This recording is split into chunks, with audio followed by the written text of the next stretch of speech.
Good afternoon, everybody. I'm very excited about this event. My name is Pierpaolo Polzonetti. I teach music, and right now I'm teaching an opera class for graduate students. And we have different panelists that I hope you can see. First of all, I will say that I'm not going to waste any time summarizing their very long and complex biographies, which you can find in the website in the webpage for this event.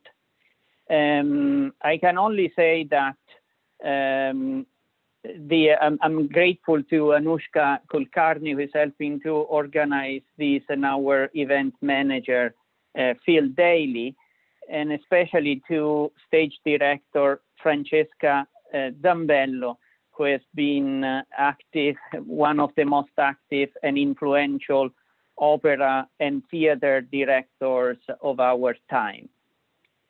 Francesca Zambello has directed many operas, also spoken theater and musicals, and right now she's the general and artistic director of the Glimmerglass Festival. I used to attend those festivals religiously when I was at Cornell.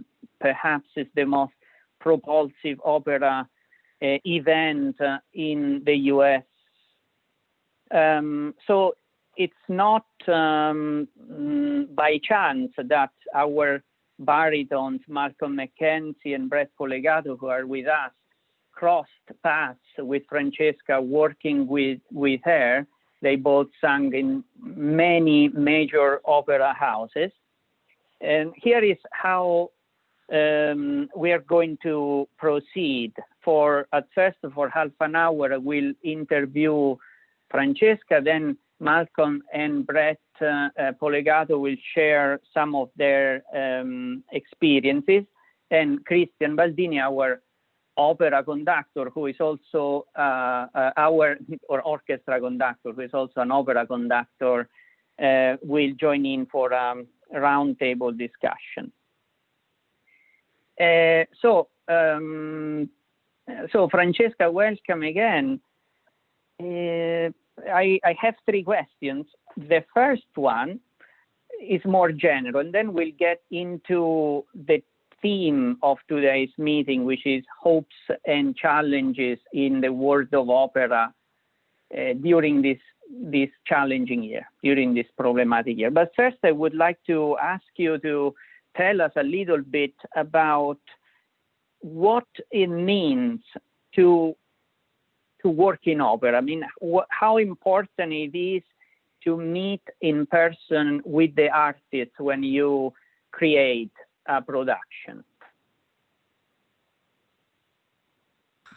Vital.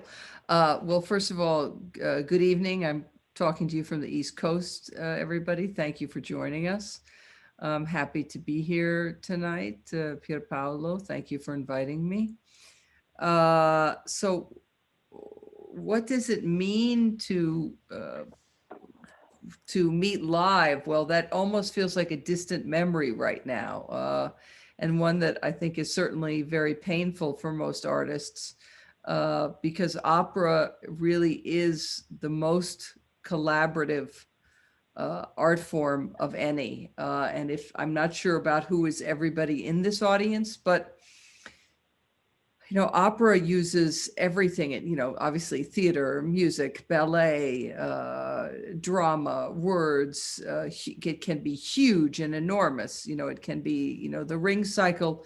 It can also be small and delicate and intimate, with La Voix Humaine. And that's one of the most magnificent things about it, is the incredible connection between, as a director, the great collaborative nature of this art form, of working with so many different people and so many different kinds of people, and trying to create ensemble and theater out of so many different elements, which does not always work. We'll be truthful about that. But it is definitely always a challenge, and it's like throwing down a gauntlet. You always want to go back to it again. And so I think along with many other people very much miss the sense of being live. And we'll talk about the things we've been doing during the pandemic in a minute, but that connection is vital between all of us working together and with the audience. Not having a live audience is a killer, because they feed you and they feed this art form. Opera was written to be performed live. Of course, we've made a huge part of our, last 2 decades have been about filming it, but ultimately it is about that incredible connection between the audience and all the performers and all the artisans and craftspeople working on something. That synergy of the moment and that one moment only.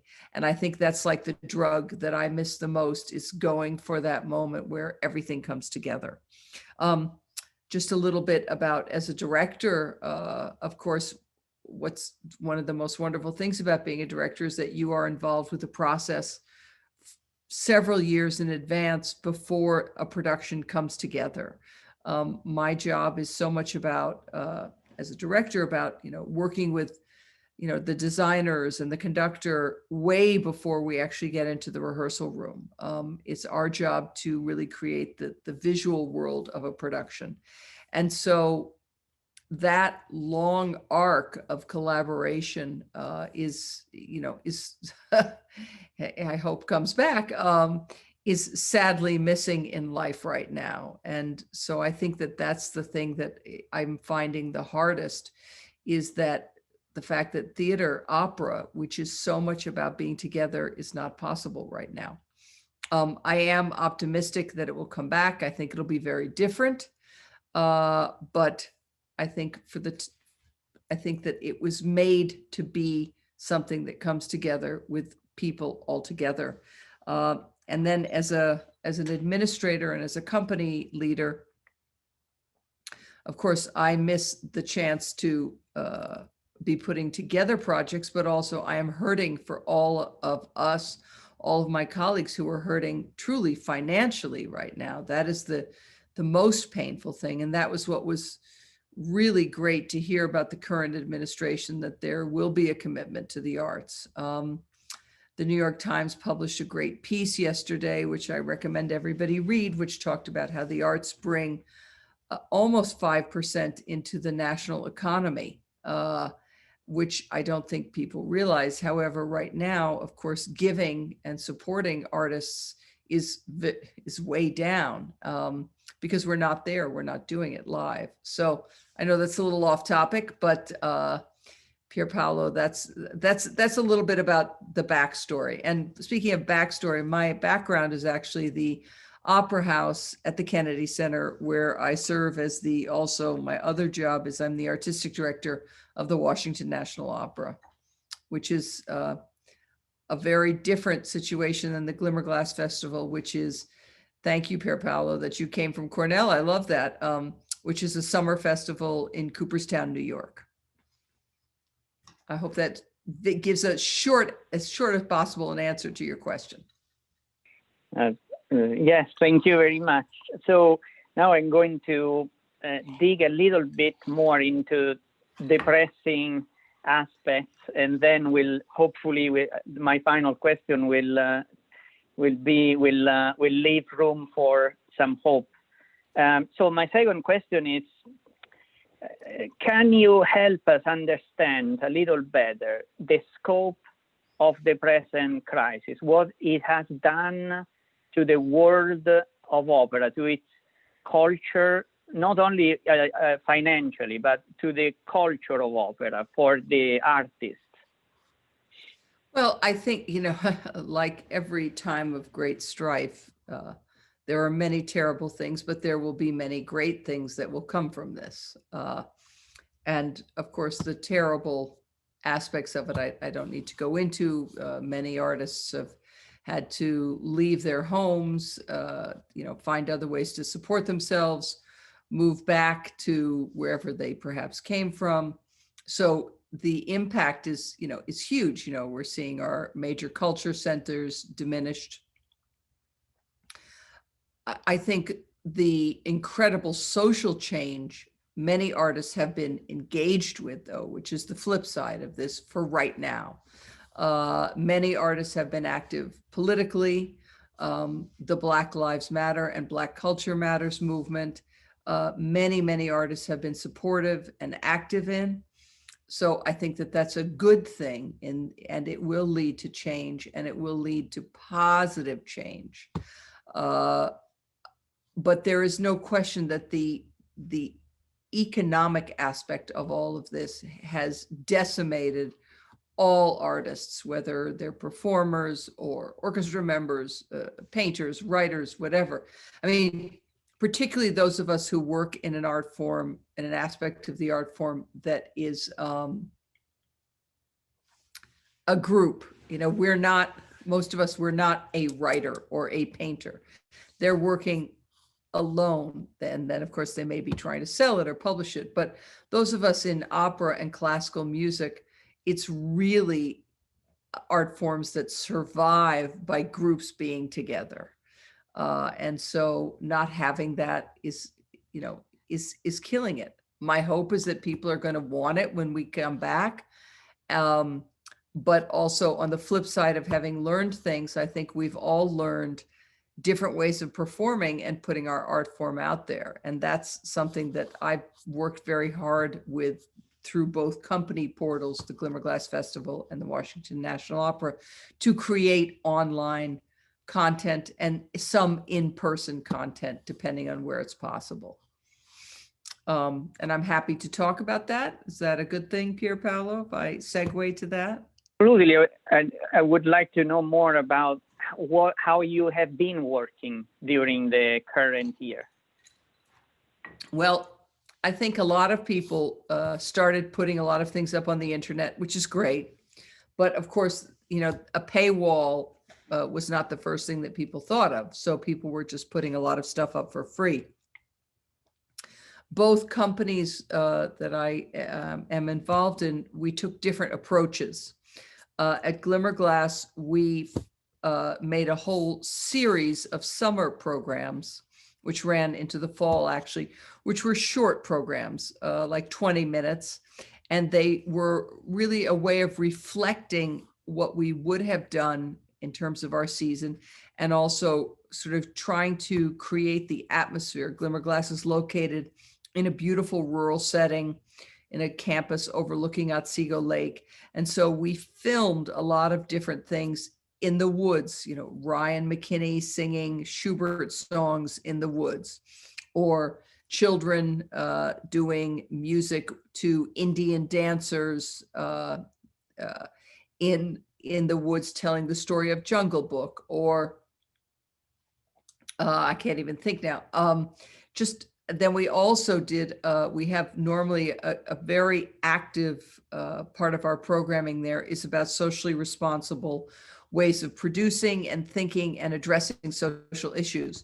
So we continued what we have as what we call our town hall series. So we had dialogues with a Holocaust survivor, with Sister Helen Prejean, who has been fighting the death penalty. And of course, now one of the last acts of the Trump administration has been to put a woman who has been on death row to death yesterday. And then talks with several Black artists looking at really how Black culture matters. So we did performances and we had sort of dialogues, topics. In Washington, we took a very different tactic at the Kennedy Center. We embarked on a huge project that we began in the fall called the Come Hope Project. We were to have opened our season in September with Beethoven's opera Fidelio. Of course, this is the Beethoven years. I think probably everybody in this audience knows. And so we decided to do things that ranged from what I call sort of guerrilla programming to high tech. And so guerrilla programming, meaning we got a truck and started producing opera in the streets, bringing opera to different communities all over the capital area. we created a beautiful thing called the Graphic Novel of Fidelio, which is a tribute to RBG, John Lewis, and Martin Luther King, which is a wonderful graphic novel, a great thing to give teens, families, opera lovers, people who don't love opera. And then we have done recordings with that of our CAFRS Young Artists accompanying that, led by Rob Ainsley, who runs that program. And then we have done an opera for kids called Slopera, which is by Mo Willem and Carlos Simon, which we've been taking that to different schools and also presenting that online. And now we are about to film in virtual reality different segments of the opera Fidelio to present in VR. So we've sort of been embarking in high tech and low tech, and then also a series of, like many other people, what we called couch concerts, where we had different singers, Lawrence Brownlee, Renee Fleming, doing a concert and talking.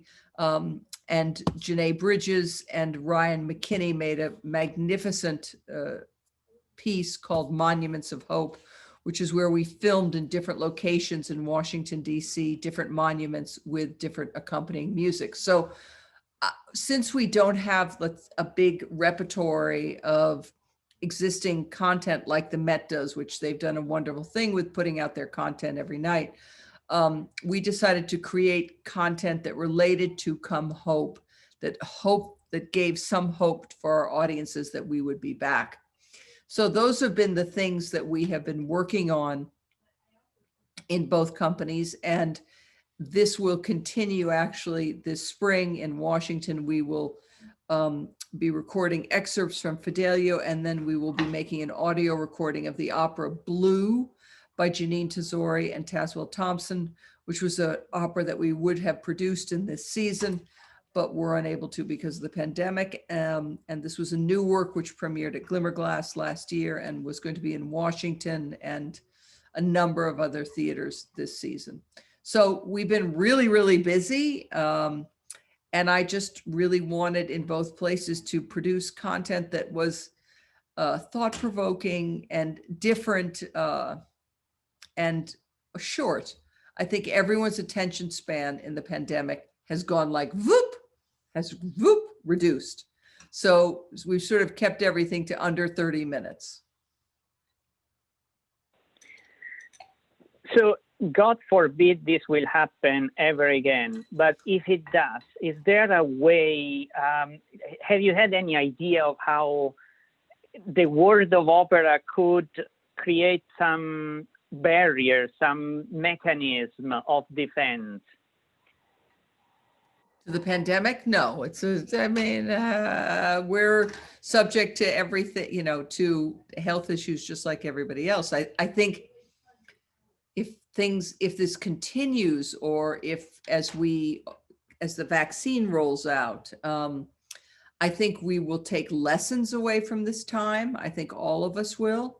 And I think we will be incorporating much more into our performances, different ways of producing, whether it's online or different ways of reaching out. I think that we've recognized that, music creates community in a way that I don't think people thought about before.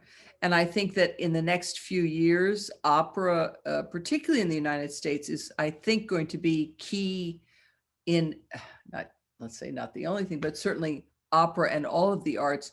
We're going to be part of what I think of as the bridge building between the incredible factions that our country has become so divided about. And I think that as artists, we all have this responsibility to make a way to let art speak to different kinds of people and to use it as a bridge.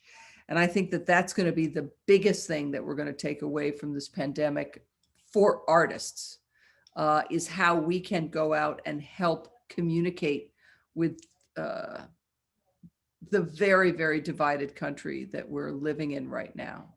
And so that's what I'm looking forward to, and in a way thinking about really, really working on and helping people through opera. I mean, listen, that's not to say that we're going to solve all the political problems, but I do think that music engenders, it allows different kinds of people to communicate with each other and to cross different bridges together. So that's what I think we all as artists can be thinking about. And whether that means we're giving it away on a street corner or in a church or whatever, or whether we're in an opera house, a conventional opera house, or whether we're outside. I think there's going to be a lot more outside going on. Thank you. That was the hopeful message that I was looking for. So maybe now I'm going to change a little bit and ask our guests to share with us their experience. And I'm starting with Brett because Malcolm is a faculty member here at UC Davis, so I'll give the precedence, the right of the way to our guests. So Brett, tell us what happened to you, to your engagements, to your life from March to now.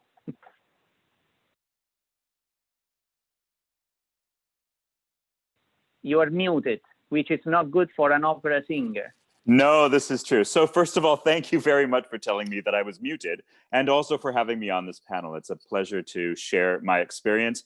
I think a disclaimer is in order. If for any reason you can't understand me, it is not your equipment. I'm Canadian, so my accent may be a bit of a surprise to some of you.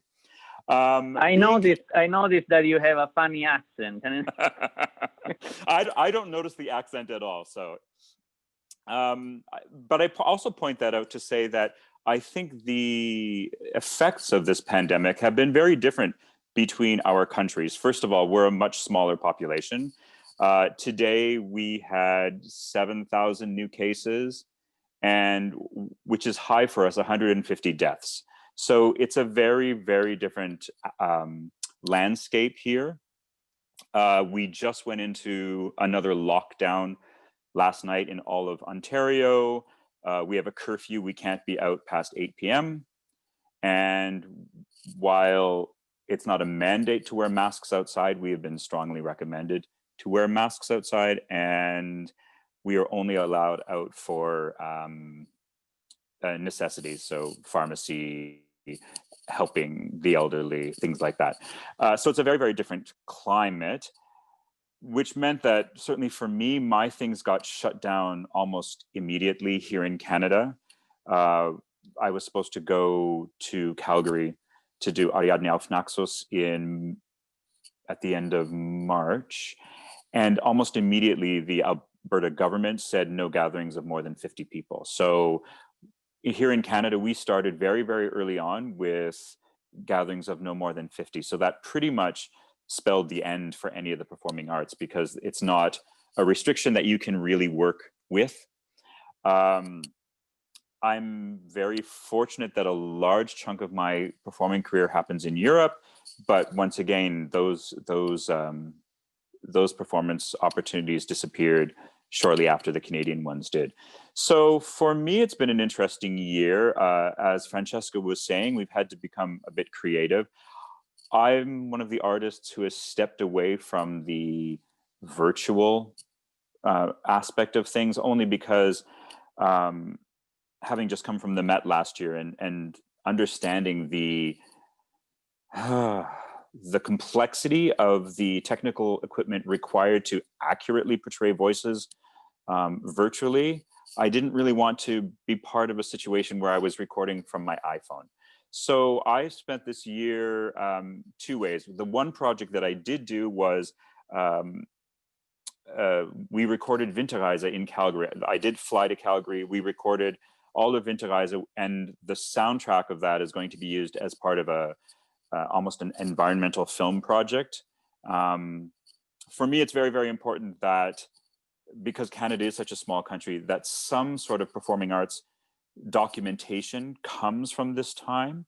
We have very few people who are performing, so we thought that a performance in any aspect of Winterreise during the pandemic would certainly be an important one, given the isolation we all feel. So that was the first thing, and really the only thing that I did artistically this year for public consumption. What I was very thankful for is this year gave me an unexpected chance to get back to my singing roots.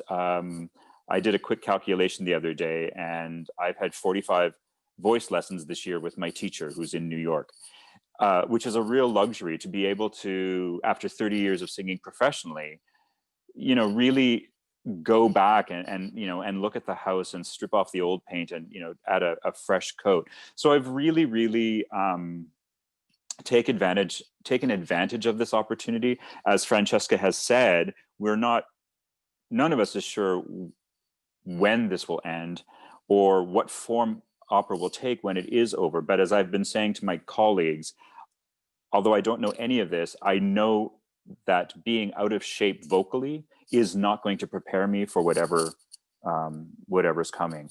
So I've been very, very thankful. I will admit that it was my teacher back in March who said, you should be having a lesson every week. Of course, as everyone, I was spending most of March staring at the walls and staring at the ceiling. So I was very, very thankful for that, that structure. There was very little other structure musically in my life. So I was very, very thankful for that. Other than that, I spent the time reaching out to people who needed my help. There's a friend who has been housebound for a couple of years. I've been running groceries for her. I would surprise people with, little packages of books or things like that. I would get on my bike and bike up to neighbors, far away. And so, and also living in Toronto, I live in Toronto, but I haven't really lived here for 30 years. So it's been a real luxury being at home, and enjoying what Toronto has to offer. It was a great summer here. The weather was fantastic. And, I was just outside as much as I could be. So that's what's happened with me. I do have some work coming up. If things change, I'm supposed to be going to Bordeaux in May and Bregenz in the summer. So, I'm certainly more lucky than some of my colleagues. I do have work on the horizon. And right now it's day by day. We'll see what happens. Until we get these numbers under control, it's hard to know what to prepare for. Thank you, Brett. So Malcolm is a voice instructor here, and we have a peculiar situation at UC Davis that we are fortunate to have artists, very, very good musicians working for us, but they are not full-time. And so in normal times, this is good for everybody because it allows artists to work in the world and perform. But in times like the pandemic, it's quite hard. So Malcolm, can you tell us what happened to your engagements, to your contracts?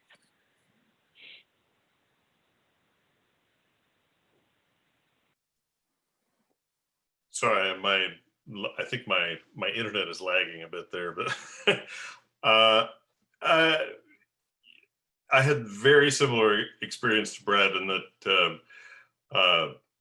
I was in Oregon and had just had the final dress for Tosca, and the following day they did the 50 no gatherings over 50. So we actually never got to perform we never got to perform the opera. But as far as, and I knew pretty much immediately that I'd had two other engagements that were right after. They were scheduled to be right after, and they were quite quickly canceled. And then I normally take the summers off to spend time with my family. And the contract that I had in the fall was at the Met, and my wife's a physical therapist, and she's worked in a hospital for 30 years, and she was looking at the numbers and going, fall is not going to happen. So I knew pretty early on that that at least the rest of 2020 was over. So I pretty quickly, well, as Pier Paolo was saying, I do teach at the university, and it's kind of catch as catch can. When I'm here, I'm teaching, and when I'm not teaching. So I was able to take on more students that quarter, although it was teaching virtually. But it was more people than I was normally able to take on, and also for a longer period, which was terrific. And the other thing that happened during that time period was my daughter's school or college closed, so she got to come home for the spring quarter of her classes, and so I got to experience an entire quarter of my daughter's company that I wasn't expecting, the one that we had just sent away to college. So the silver lining for me, this was also followed by my other daughter coming back because she graduated from college that spring.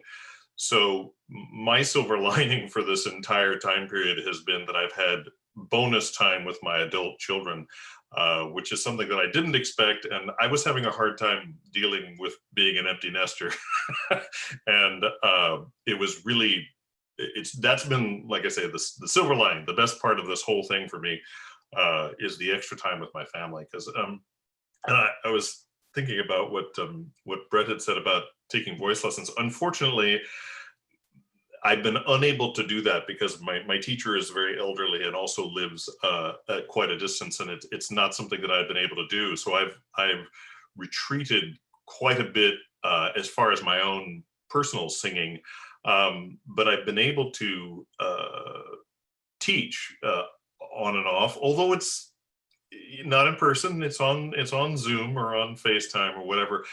But it's been a artistic outlet for me where because I was talking to my wife the other day, and this is the longest I've gone without performing in 29 years, which is it's a hard thing to wrap your brain around. And as the time has gone on, I found myself digging in deeper with the teaching than I perhaps had before, because I had more uninterrupted teaching time to look forward to, a little bit more continuity, trying to relate it more to my own experience. And I think also just that was my one connection. Like Brett, I've also not, anybody who's talked to me about acoustical singing and recording and reproduction of the singing voice knows that I'm not a big technology fan. I'm an in-person singer. I like to sing in person. I like performing in person. I don't do anything where I can't get that same energy that Francesca was. But you built an R2D2. You built a robot. Yeah, I do have other hobbies on the outside of that. I did dig into that. I build robots for fun, and that turned into a big portion of my time off as well. And I've kind of looked at it like that as time off. I have some artistic guilt about not. Because at the beginning of this, I thought to myself, I should learn a role. I should learn 5 roles. I should have 6 roles done by the end of this time period.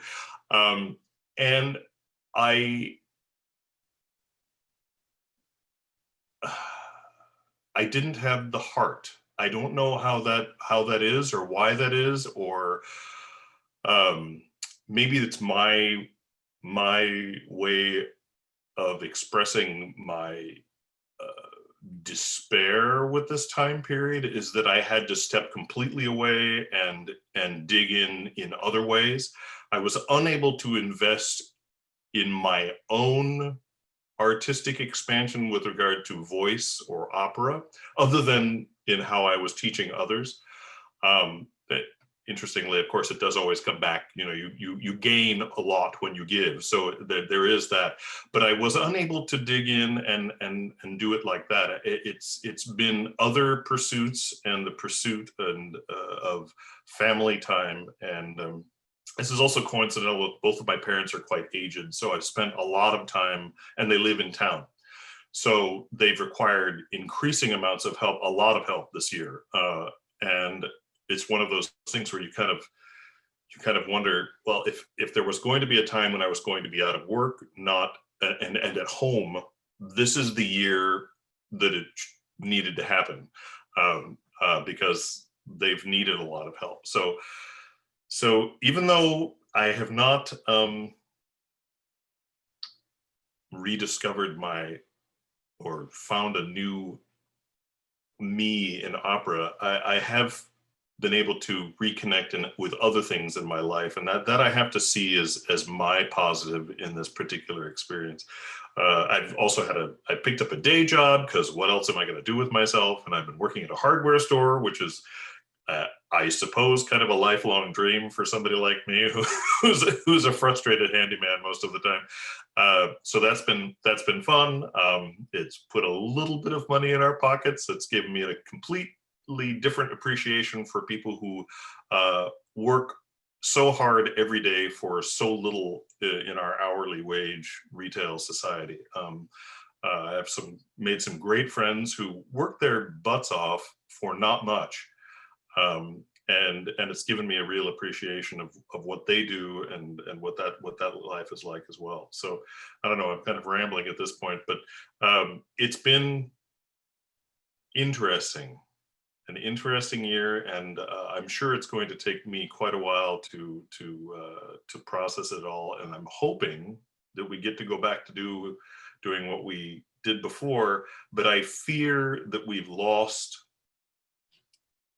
an immense amount of potential talent, and a lot of people are going to retire. A lot of young people are not going to be able to afford to pursue this career. They're already in debt from school, and now they've not been able to move forward. So I have great concerns for our industry and our art form, but there won't be any way to visualize that, I think, until we get beyond this particular situation we're in now. Wow, what a journey. Thank you for sharing with us. Finally, I want to ask Christian Baldini. He has been actually experimenting a lot with recording, with orchestra performances that are remote and require a lot of skills and times to put all these people together to perform. What has been the joys and pains of doing that work? And maybe you can introduce the roundtable discussion on whether we can do that as a new normal or whether we must go back to meeting in person. Oh, it's been quite a roller coaster, I think, for everybody involved in the music business everywhere. I found myself in this situation where also some of my trips to go and conduct in other countries were also canceled, like for everybody else. And I found myself wondering what it is that I could do while here in Davis. I'm a professor at the university. How could I, if I'm going through this, I imagine what my poor students must be going through. And so for example, for the orchestra, the first quarter we went through this, which was, from April till June, I asked a lot of the students, what are your challenges? What is it that you're finding most difficult about this? And of course, the fact of being, for many of them, going back home, being stuck there, not being able to have in-person lessons or anything like that was very painful, and it still is for many of them. So I tried to find ways to help the students and inspire them. And I've been surprised by how much more in contact they have been than in the past, when sometimes you would have office hours and nobody would show up. And now I feel that they are in need of a lot more communication. So we've done some of these projects. The last one we did was an Urlicht, and I, through the people that I've met in when I go and work in different places, I thought I could bring this nice contact so the students get this unique opportunity to work with, in this case, Sasha Cook. So we did an Urlicht with her, and it was, it's obviously, to me, this, and to nobody, I don't think this replaces in any way the vitality and the energy that you gain from a live performance and from sharing it with people in the audience, in any way, this is comparable. But like Brett was mentioning earlier, I think it is at least some kind of documentation of what it is that we can do to survive and to keep us going. And to, in this case, I saw my role as we need to do something to, if the students are telling me they can find no motivation to practice or do anything, then this is the kind of little projects that you can do to get them busy and to still say, I need to practice and get ready for this. It's painful to see how, just like Malcolm was mentioning, how devastating this could be in the long term for the whole music industry, when you see that maybe many of the musicians from the Metropolitan Orchestra will not be playing there when we come back to so-called normal.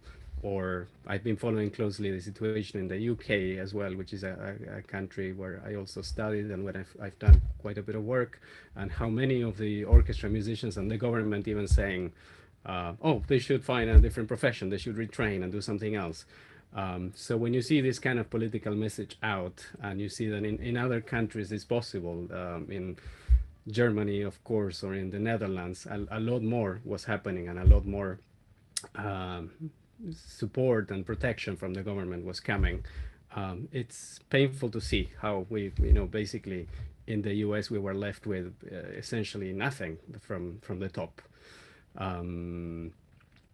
But I'm kind of going in my own mental thought process, so I don't know if I answered fully your answer, Pierre, or if you want me to go back to anything. Yes, no, I was earlier on, I was sharing with Ralph Hexter, who I believe is present here, and it's our former provost, and it's an opera scholar and fan, how at first we were very excited about all these Met performances streaming live, and then we got tired. I mean, there is something missing about, I don't know what is it. What is it that makes opera so important, such a form that can happen at best only in person? Well, one of the wonderful things, especially in operas, that you have long runs. You typically do several performances, and not a single night will be the same as the next. There is always changes. Usually, you have a double or a triple cast. Sometimes you have more than one conductor as well. But every single time, even with the same cast, you will have the unexpected, which I think is what is so beautiful and what keeps you on tiptoes, both as the conductor, and I think for somebody in the audience, and many people like going and listening to more than one of the performances and spotting what are those differences, who is more energized tonight, or who is not having a good night. And I think this is both for people in the audience as for us making the music, is what's so incredibly beautiful about this profession, is that no performance will ever be equal to another one. And somehow the recording world leaves you, I mean, there are these wonderful recordings out there that you have historic ones or newer ones, but it's just that, it's just one possible document of it. It doesn't come anywhere close to experiencing it in person.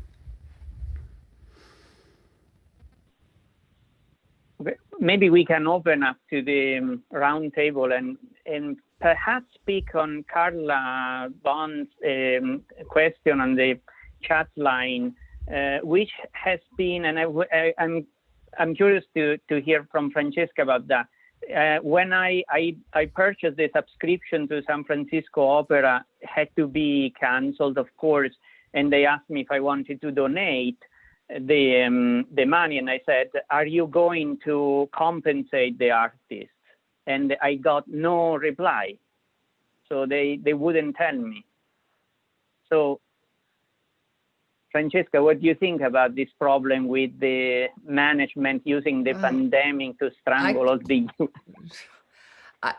Certain things I can't comment on because I'm of course not in the position to do so.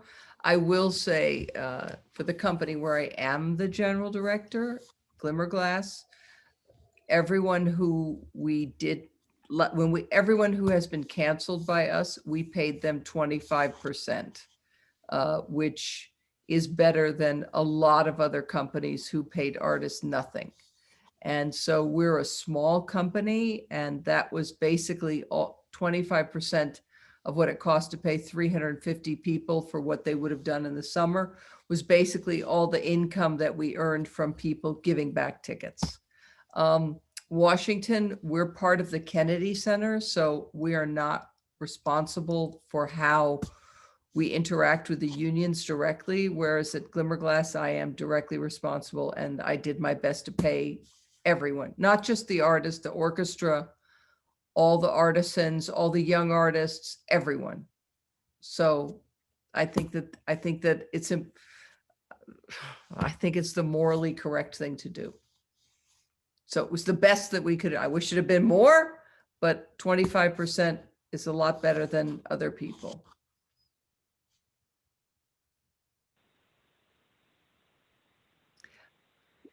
I don't know if I may, I have nothing else to add. I mean, one thing I will add that I think is really interesting is there was another article in today's New York Times about two baritones, Jarrett Ott and Stephen LeBray. And I know both of them, and one of them lives in Germany. And I guess they both went to Curtis together at the same time. So they kind of co-did this piece together. But one of them has a job in Germany in an opera house, and one of them stayed in New York. And it was really interesting. It's just a brutal, harsh reminder of how Germany paid all of its artists. It had an artist tax.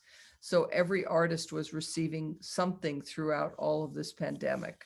Our country doesn't care about the arts, despite the fact that we're 5% of the annual budget of the gross national product. 5% comes from the arts, which is amazing. So Karen Broido is saying it's hard to stay focused on the performance. Yeah, it is definitely hard. I think it is hard to focus on watching an opera on a small screen. Again, it's the live thing. It's that energy. And I think that's all of what Malcolm was talking about, and Brett and Christian, is the energy that we give and the energy we get back makes for that incredible symbiotic once in a lifetime experience. Do you mind, Pier Paolo, if I just jump onto Francesca's point here? I say this a lot to people who come to the opera for the first time, or when we're just talking about the arts in general. The thing about the arts is there is no purpose to perform without a receiver. So for instance, a sporting event, if people don't go to a sporting event can happen and one team will win and the other team will lose. So there is a purpose. But in the performing arts, for a symphony to play a symphony to an empty hall, or an opera to be sung to an empty hall, there's nothing gained by that. So what I often say to people is, the thing that I miss most is the communion, because the performing arts really is a communion. And I say this to audiences all the time. Their involvement directly affects the performance they get that night. So for instance, if you go to a film and you leave halfway through the film to go to the washroom or go to the concession stand, the performance that Bradley Cooper or Lady Gaga give will not change at all. You can be gone 5 minutes, 10 minutes. When you come back, that film will have played the exact same way in whatever cinema. But when it comes to opera, if you cough, if you talk to your neighbor, if you get up and leave, it affects what we're all creating. And it sounds very new agey, but it really is a creation of everyone in the room, whether you're an audience member or you're on stage. We are all creating something together, and that's what I miss most. So when Christian was talking about opera on video, that's the component that's missing. Like that film, if you get up and leave the room, that opera on video isn't going to change. And while it's great to be able to see opera on video in lieu of being in a theater, it's the energy of what might happen that makes all the performing arts so incredibly important. culturally and certainly right now emotionally, I think we're all looking to share something with other people, and there is no better way to share than in a room full of people and art. Thanks. I saw some comments also in the chat line. Eric Davis was suggesting that there was a TV series in the 50s.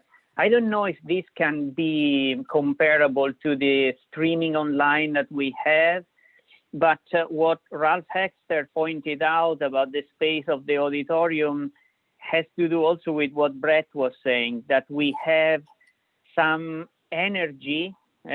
Francesca also talked about energy, that is what Mantle Hood, an ethnomusicologist, calls the untalkable of music, the smell, the sound of coughing, of living, of the people, the perfume. All of this seems to be very important. I don't know if we can create a sort of virtual venue that can duplicate or recreate that experience. I think this is where I speak up about sound as well. I think as fantastic as our equipment that we have these days is, I think there's nothing like hearing a voice in a space that's a dynamic space. It changes depending on where the singer is or the speaker is and who's in the audience, how many people are in the audience. All of those things, I think that is also an unseen portion of why an in-person musical experience is different than one that is recorded. I always make the joke that, you know, my dog can't understand what I'm saying when I'm talking on FaceTime, but definitely in person, she can understand what I'm saying. I think that there's something lost when we record it. No matter how good the recording is, there's something that's lost. I think that goes into the energy thing, that maybe it's the energy that can't be captured in a recording, that we get that bi-directional energy flow that you were talking about. It does sound kind of new agey, but I experience it too, you know, when you're on stage. But I think there's just plain also a sound component. When you are in person, we are designed to listen to each other's voices. Our very hearing systems and the way that our brains are designed for understanding human speech. And when we're in person singing or speaking, it's a completely different experience than when, no matter what the fidelity is, I'm sorry, but no matter what the fidelity is, it's just a different experience.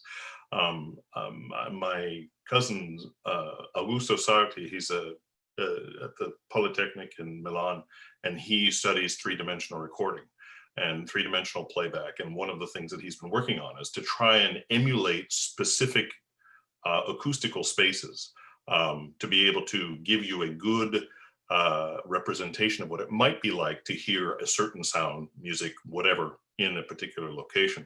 I find that very fascinating, and I think that there's something to be said for that, and maybe that could be where we're going as far as trying to create a better virtual experience, because, you know, your left ear does not hear what your right ear hears.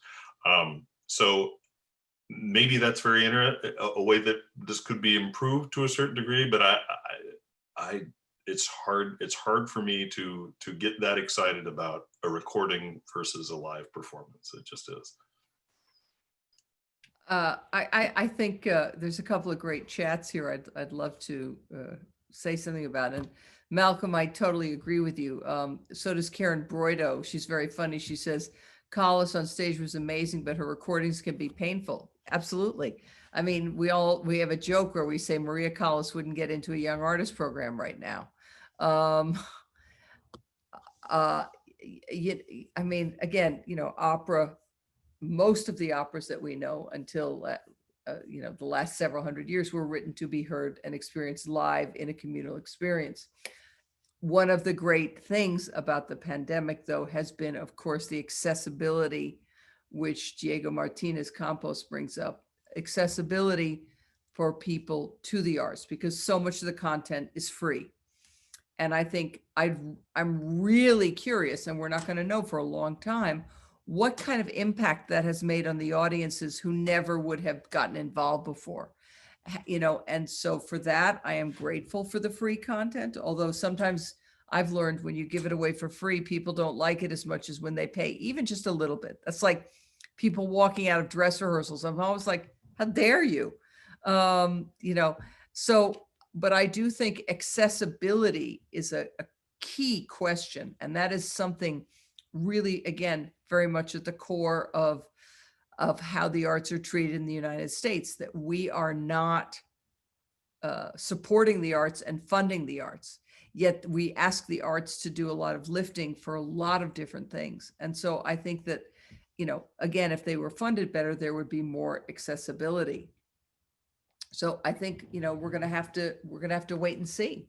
I think somebody's asking about Zoom screening and lasting effect on staging, rehearsal processes, and casting. Absolutely. Well, absolutely. I will tell you, like Glimmerglass, our young artist program, we joined with every other company and did young artist auditions virtually. So that means the kids save a ton of money because they're not traveling. And so in that respect, I think it's really good.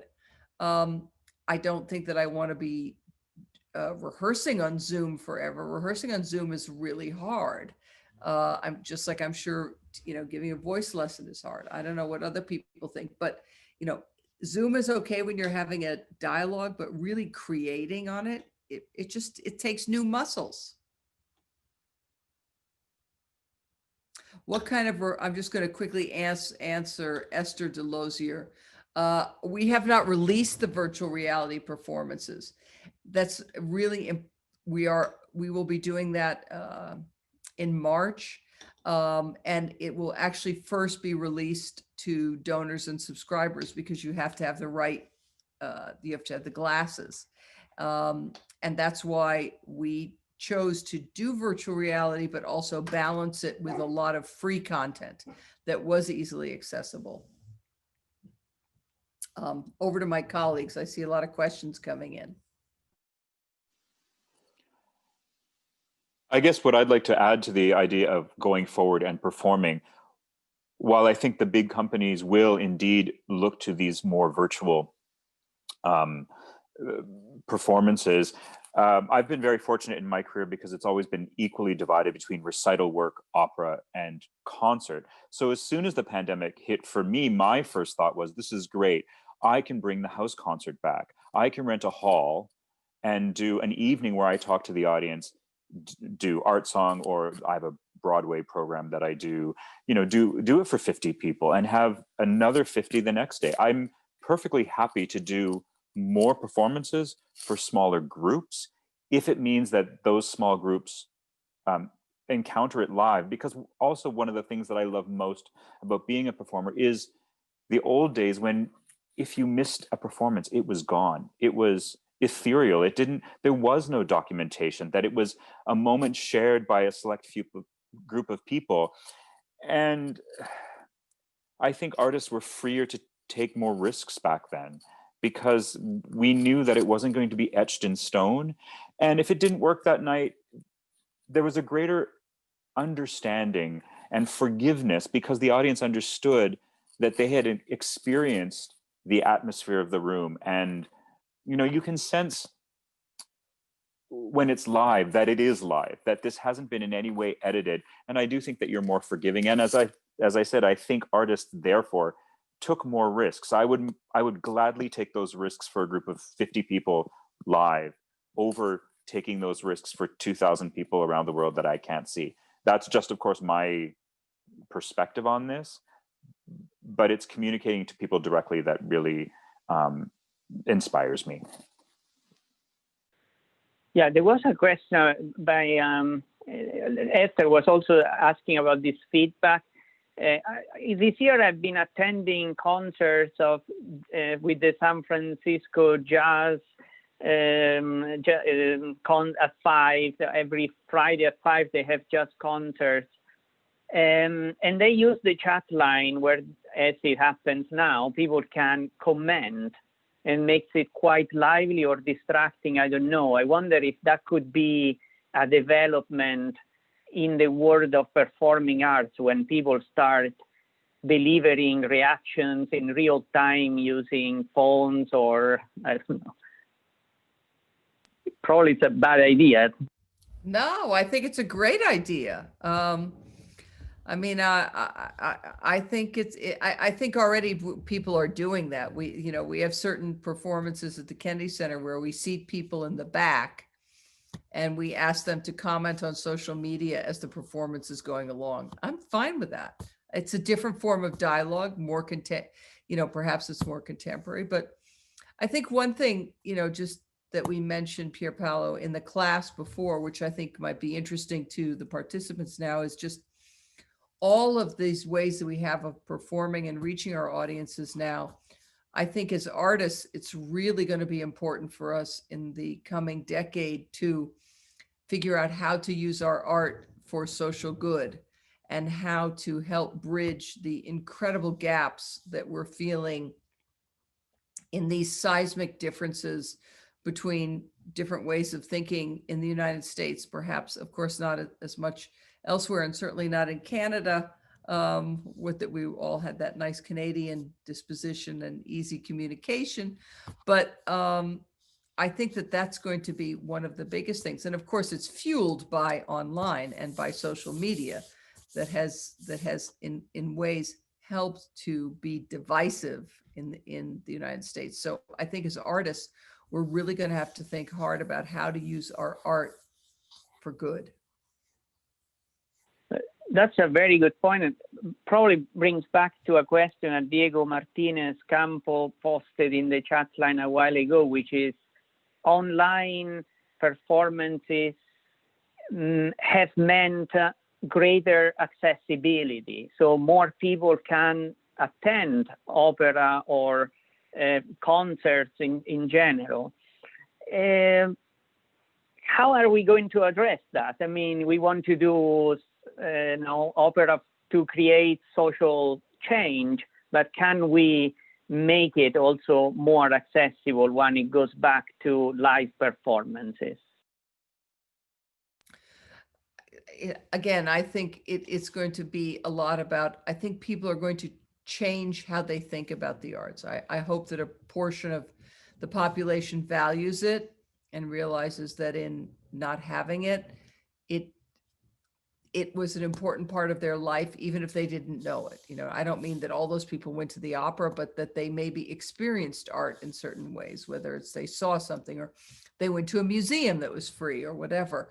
I think that is going to be important. And I think that there will be a level of generosity, I hope, between people who can afford the arts in trying to help share it as a way, again, as a way to have some sort of common language with other people. I don't mean everyone's going to fall in love with the Marriage of Figaro, for God's sakes, but I do think that there are ways to, use opera to communicate, to bring it to wider audiences, to bring it out to people, bringing opera on a truck, or whether we're doing opera, contemporary works that have social themes that encourage dialogue between people, working, with kids or, with people incarcerated.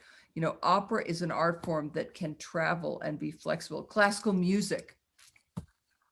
And we see, yeah, please, Brett, sorry. I was just going to say, and to build on something you said earlier, I think because technology has become such a part of our lives, I think we owe it to the world to take back social media for good, to drown out the voices that far too many of whom, a current occupant of the White House, use social media for divisive purposes. And the louder we can scream over top of them, and trust me, I can scream a lot louder than some of the naysayers. It's going to be lifting our voices and our instruments to drown out the people who will use social media as they are right now to divide people. I think that's, as Francesca was saying, we have the opportunity, and we have the visual aspect and the oral aspect to drown out these people. And I think that we need to make that a mandate for ourselves.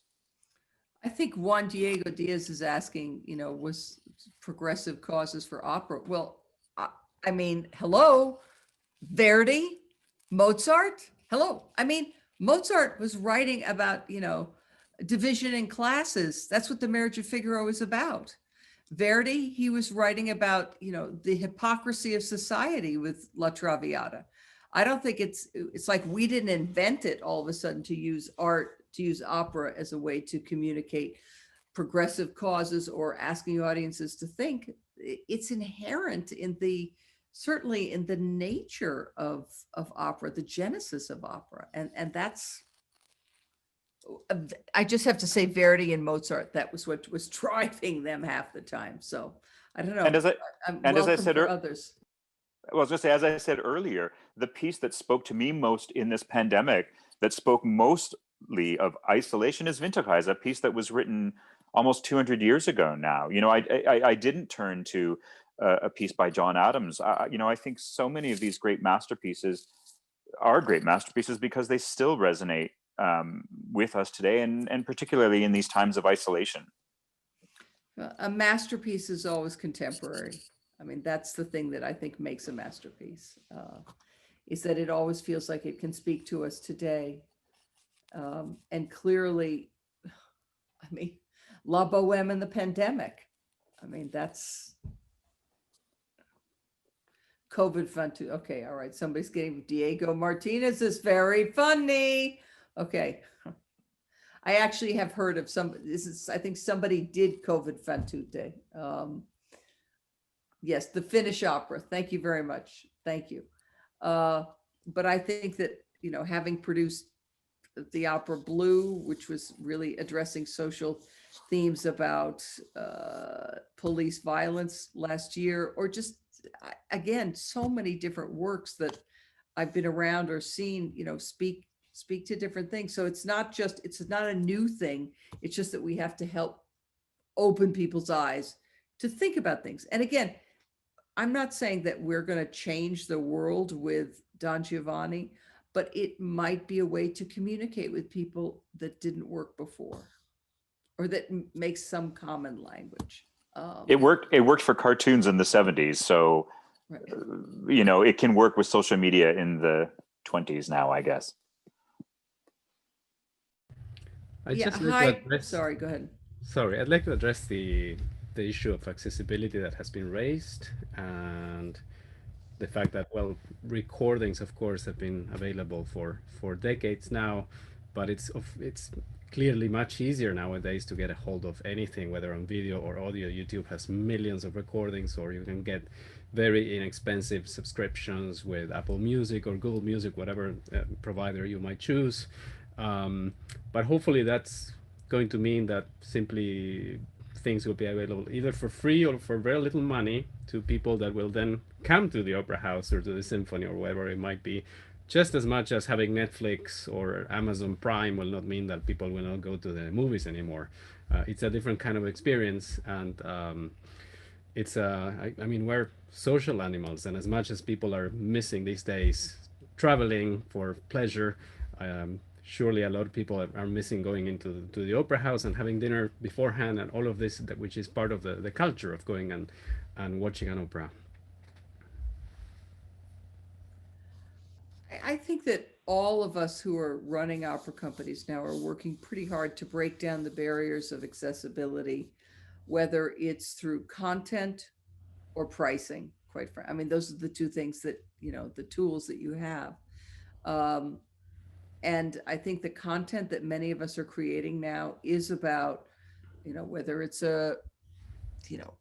having a dialogue about somebody's asking about Don Giovanni and Me Too, having a speaker about that before an opera, or bringing in a group of kids and saying, don't even say this, you're going to see an opera, talking about it in terms of what's the subject matter, and then having them witness it, and then having a discussion afterwards. I mean, I think we've all done that in different companies, and the results have been amazing. So again, it's going to be about using it to reach out and to get very active. And I'm going to say that I have to, Pier Paolo, I told you I'd have to leave at 8:15. Excuse me.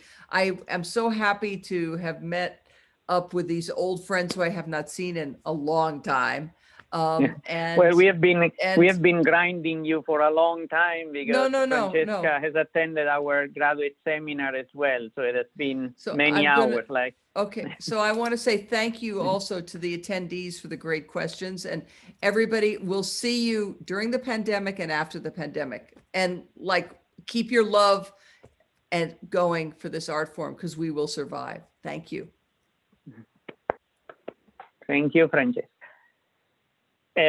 So I think that as planned, we can continue for perhaps 10 more minutes in a more lounging style. And I don't know, Phil or Anushka, if it would be possible to actually see the participants or those who want to be seen, sort of turning the lights on the auditorium. So I don't know if this can be done. But meanwhile, I would like to perhaps reflect on what Sarah Miller was writing about in the chat line, which is accessibility. Of course, is not just how much it costs to go to the opera, but whether you have the tools to access it as an art form, and what is our role as educators to make that happen in a university, but in the world as well.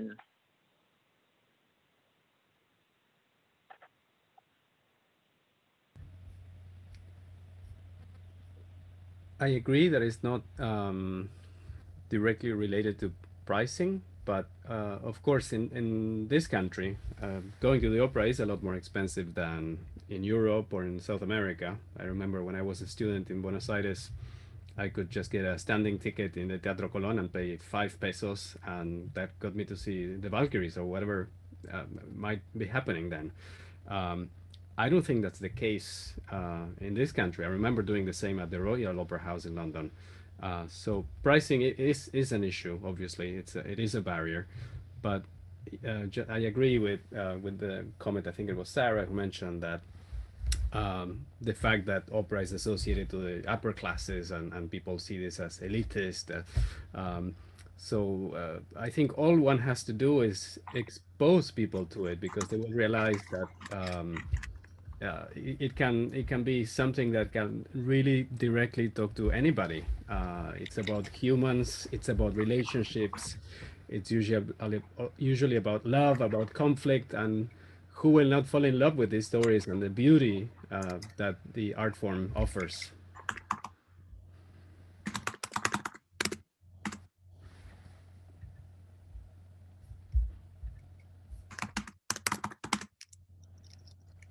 I think we might need to ask people to mute themselves, because I hear a lot of typing.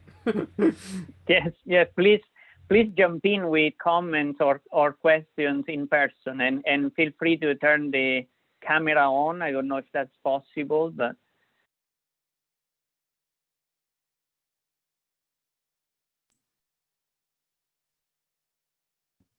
Hi, can you guys hear me? I wanted to make a comment. Great. All right. So I'm Lizzie Campbell, a graduate student here, and this kind of questions about accessibility and elitism and social class have me thinking about my own research in elite African American communities at the turn of the 20th century, where they were leveraging the elite status of opera and classical music to raise their own social standing. I'm thinking of people like W.E.B. Du Bois and the Talented Tenth, claiming to be members of this Talented Tenth on the basis of consuming fine art and using these kinds of status symbols as a way to make arguments for the dignity of ethnic minorities. I'm not really sure what my question is here, but I'm just thinking about class and social standing in opera and ways that people negotiate this.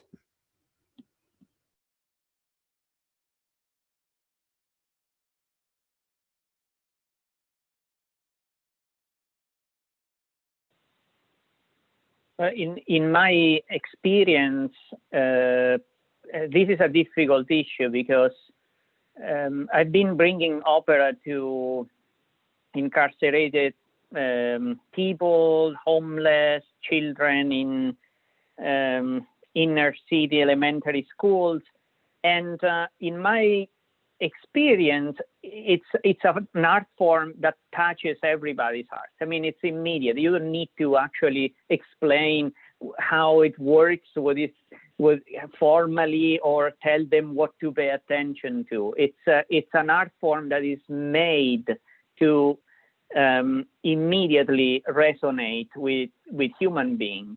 But it's also true that it's very strange. So there is a block, like people think that they are not actually, they don't have the right to have access to opera somehow. We have created some barriers that are associated with class, that have to do with dress code, with behavior in an auditorium, with the fact that unlike in 18th century opera, people sit still in silence, don't play cards or don't drink, while it was more like a baseball game, you know, that it was. So I wonder if it would be desirable or possible to recreate the rituals of attending opera to make it more accessible culturally to different people.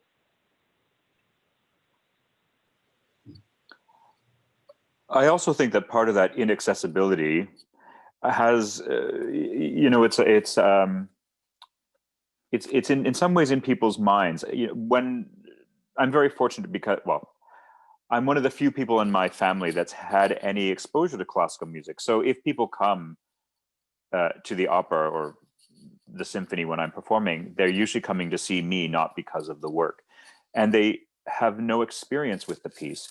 So what I always say to people is, look, most of us can read. You would never give a 5-year-old great expectations to read. There are skills that are required to appreciate the art form. But the other thing I say is, if you're smart enough to learn the rules for baseball or football, there's far more that you need to know about a sporting event than you need to know about an art event. So I think there's a stigma that's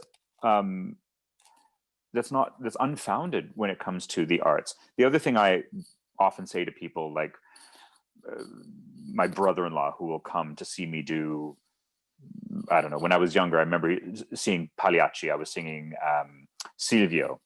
And I said, well, what did you think? He said, well, I really love that soprano, but I'm not an expert, so I don't know. And I said to him 2 things. First of all, if you like something, it's good. There are no rules. It's not like you can like a team, but if they lose, they've lost. Your liking them isn't going to change that fact. So I said, first of all, if you like it, there is no qualification. There is no, well, I don't know about classical music. And the second part I say to people all the time is, surprisingly, people who have never been to opera almost always have the exact same impressions that we experts do. So it just goes to show you, as Malcolm said earlier, there's something quite organic about being communicated to it. And we've somehow it's been taught to us that classical music is elitist and that you need to know something first, when it's the exact opposite.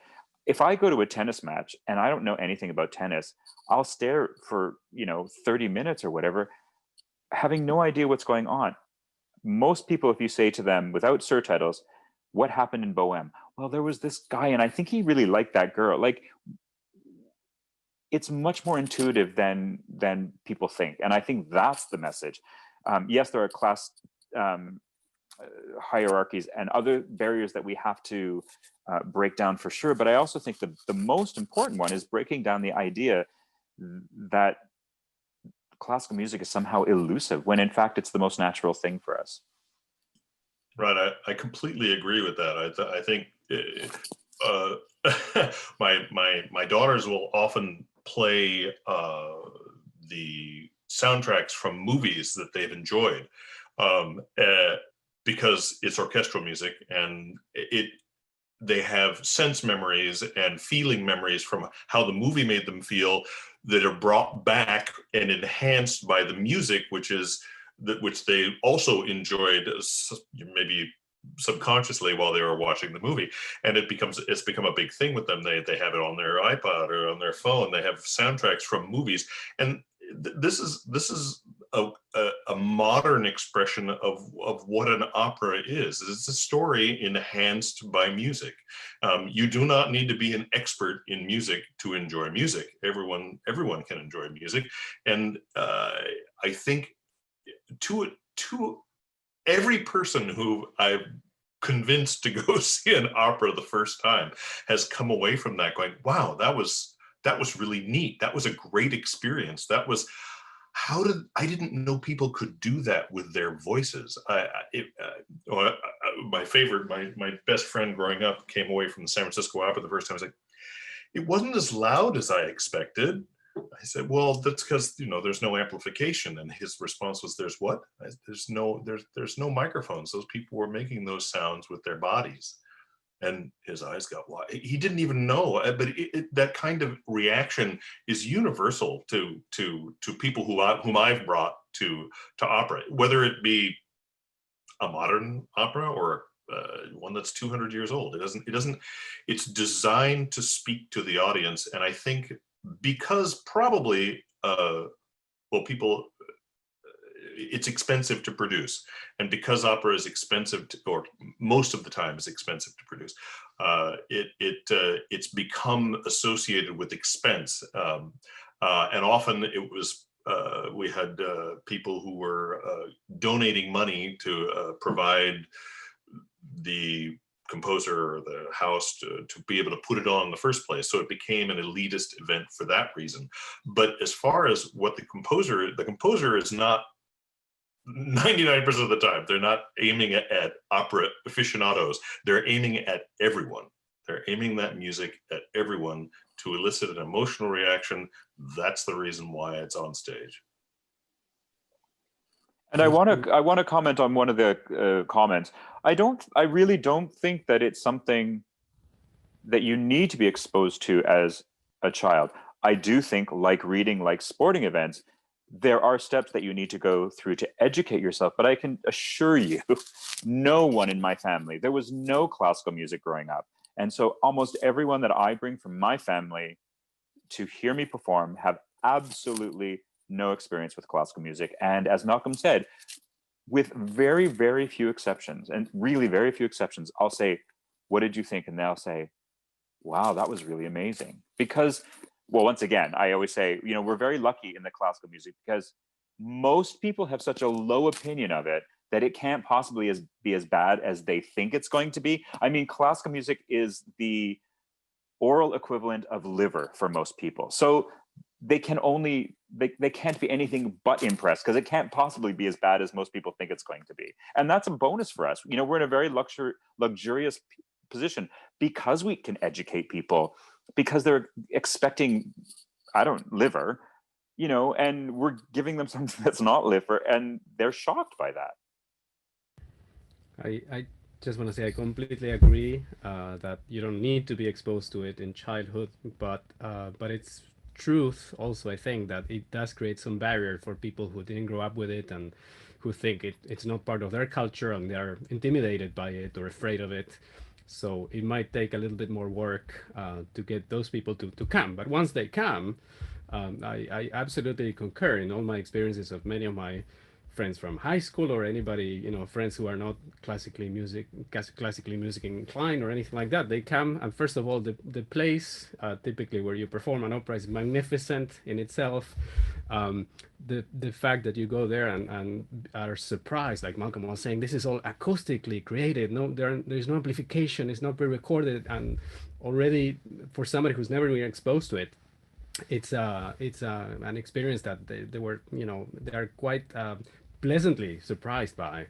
I also want to address another point that I saw. I think it was Ralph Heckstra who mentioned the attention span that maybe people of the younger generation have, and that is another barrier because maybe starting with one of your favorite snippets of arias or whatever it might be, the most popular moments of an opera, will immediately hook them, because it is, truth be told, it's absolutely gorgeous music, and if it's well performed, it's incredibly attractive. But it is, I remember teaching a Mozart class many years ago when we would go through entire Mozart operas, and I would break them down into smaller sections, because that was one of the difficulties for the students, just really staying focused for longer periods of time. And there is also a question from one of my favorite opera characters, Aida, who in this case is also one of my favorite composers. You know, Aida is a great composer, who is pointing out how we have basically a canon of opera composers who are not diversified enough. You know, there is no, it seems like this museum of great men, and I wonder if there is a way to change that culture. Well, I think that diversity is starting. A piece that has been going around recently, I did the Canadian premiere in Montreal, was a piece by Terence Blanchard, and of course the name Champion, which tells the story of a gay boxer in the 60s, you know, and his famous fight where he knocked out his opponent, who eventually died. It deals with mental illness, and I agree that for the longest time it did seem to be white men writing about white stories, but we certainly see a greater diversity of artists on stage. And I think composers like Terence Blanchard, Kaya Sariaho, people like that are starting to make a name for themselves. But it's not going to happen overnight, obviously. There is a things always start at a grassroots level, and it'll take time. Look at how long it's taken for the Metropolitan Opera to finally bring incredibly contemporary works to their stage. It's just, sadly, the same thing happens in literature. It's taken a long time for Black writers and women writers to be held up beside the greats like Steinbeck. Things aren't going to happen overnight, but they are happening. And the best we can do, I think, is to keep our ears open. And for those of us who do come from privilege, to be involved with as many of those types of endeavors as we can, to help, first of all, show our support, but also to help bridge that gap between the inequalities.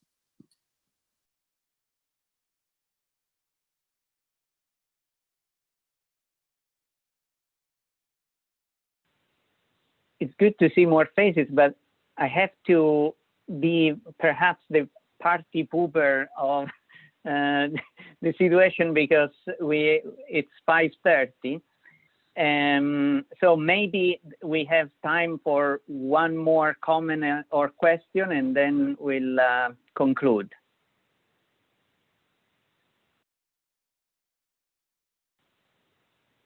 Anybody volunteers for the last aria or death scene, if it's an opera?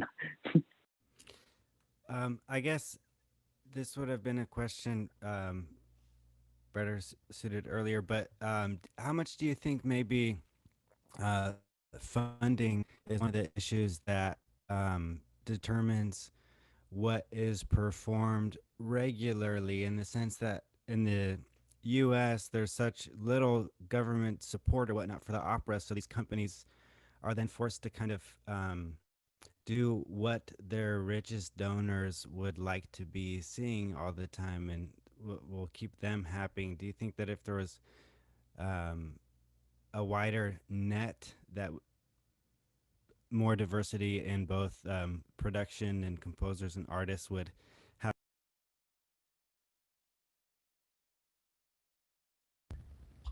I'll take that one. Yeah, absolutely.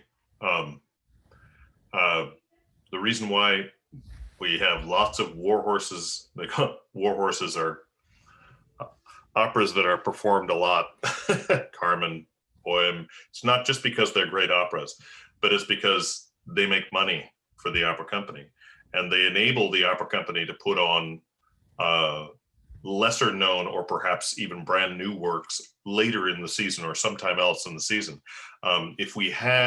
There's a reason why the German opera repertoire is much larger, for example, because they support their companies directly. They're able to take more chances. They're able to put on more performances.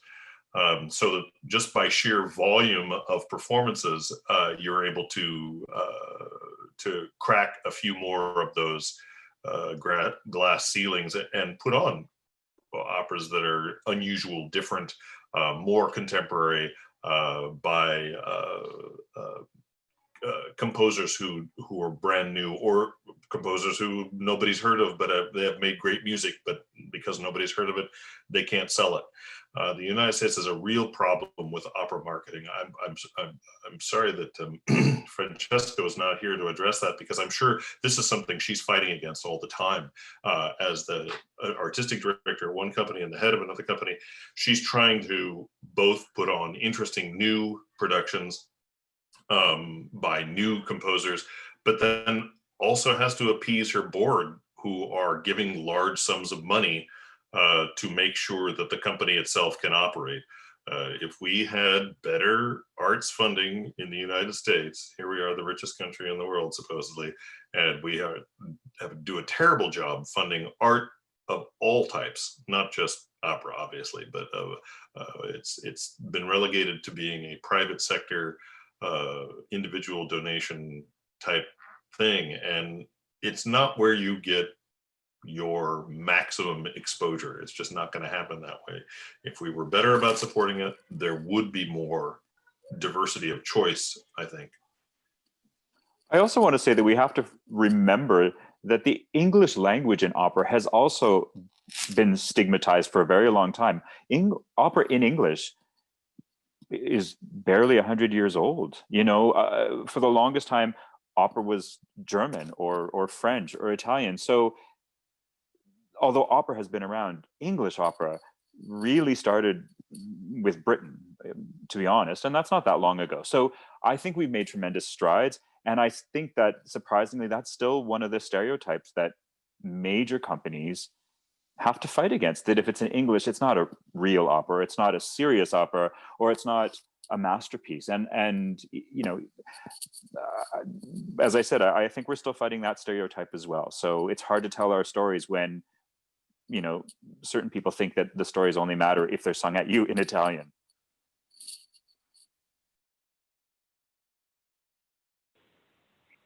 Well, with this, I think that I need to conclude this event. It has been wonderful to hear so many voices, so many ideas, and I really hope to be able to do this live next year, so we can perhaps see each other in a space, in a real space, as it should be.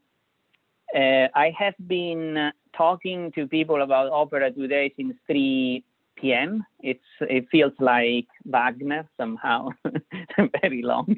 But thank you very much to you all. Goodbye. Thanks for coming. Thanks, everyone. Thank you, everybody.